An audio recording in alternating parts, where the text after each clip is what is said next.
Yan, what's up sa inyo dyan mga lahat. So for today's video is gagawa tayo ngayon ng dalawang cake. So ito yung chocolate moist at saka yung fruit cake. Ayan, shoutout kay Ma'am Julian at kay Ma'am Juan. Ayan, maraming salamat sa pag-order.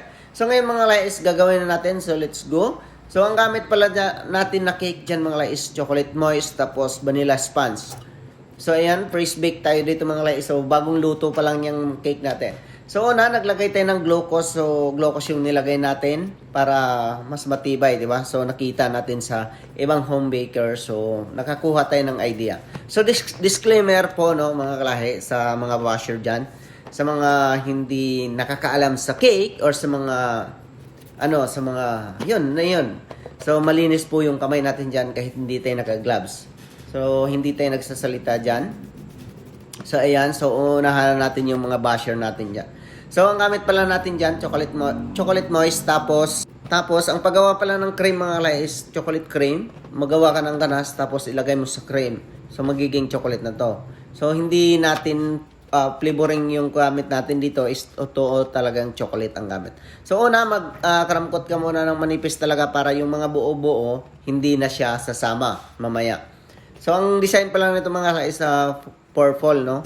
So, mabilis lang naman to na design kasi cream cake lang talaga siya, di ba? So, ganun lang siya. 3 colors pala to siya mga kalahi. So, nakita nyo naman.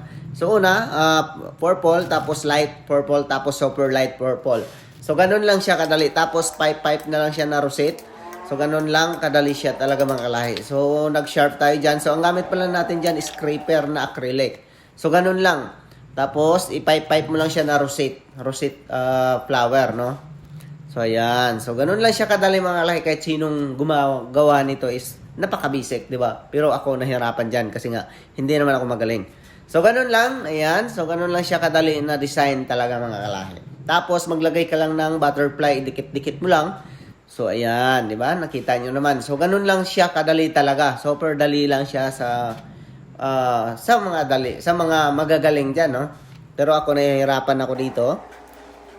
Ayan, pero although kire naman. So ganun na 'yun mga kalay. Actually mga kalay is pinalitan din to nila Ma'am Julian ng acrylic. So napakaganda. So nakita niyo naman yung pinalit niya, no? O, di ba? So ang ganda. So ayan yung kinalabasan mga lahi, di ba? Mas umastig siya nung pinalitan nila ng acrylic. So, ayan, shoutout kay Ma'am Julian. Maraming salamat. Ayan. So, ito naman yung request ni Ma'am Juan mga lahi. So, ang gamit pala natin dito is vanilla sponge. Kasi sa fruit cake is mga vanilla sponge talagang ginagamit dyan. Either chiffon or mga sponge, no? Hindi siya. Pero, depende pa rin yun sa trip ng customer. So, usually, ang ginagamit natin is vanilla sponge. Pero kung pwede naman mag-request sila ng chocolate moist, tapos fruit cake yung palaman, so, walang problema yon. So, ganun lang mga kalahi kadali. Ayan. Tapos, i-airbrush natin siya ng red. Ayan. So, ang pag-airbrush pala mga kalahi is hindi lang to basta-basta kang mag-airbrush. Kasi, wag mo siyang itutok masyado. Lalo na kung tubig yung gamit mo sa pag-airbrush. Kasi, pag tubig yung gagamitin mo sa pang-airbrush is magtutubig yung cake mo. Diba? So, ang gamit pala natin dyan is gin para mas pag spray mo mga guys, mabilis siyang matuyo.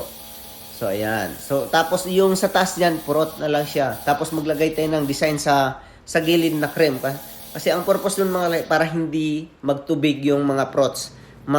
Kung magtubig man siya, ma-hold pa lang siya sa cream pa lang. Yun yung purpose dun sa cream sa gilid. Ayan. So ganun lang siya kadali na design. Actually mga kalaki, inulit ko din to kasi nga tumagos yung tubig sa fruits. Kaya inulit ko din siya. Yun nga lang, hindi ko na nabidyohan. So unang assemble sa fruits, ganyan yung ginawa ko, di ba? So iniiba ko din yan mga kalaki kasi nga medyo napangitan ako. Alam naman natin kung medyo pangit sa paningin natin. Iniiba agad natin yung design. So ganun ho yung mga sistema ng mga cake artist, no? Kung napangitan sila o sa paningin nila, iniiba talaga nila agad.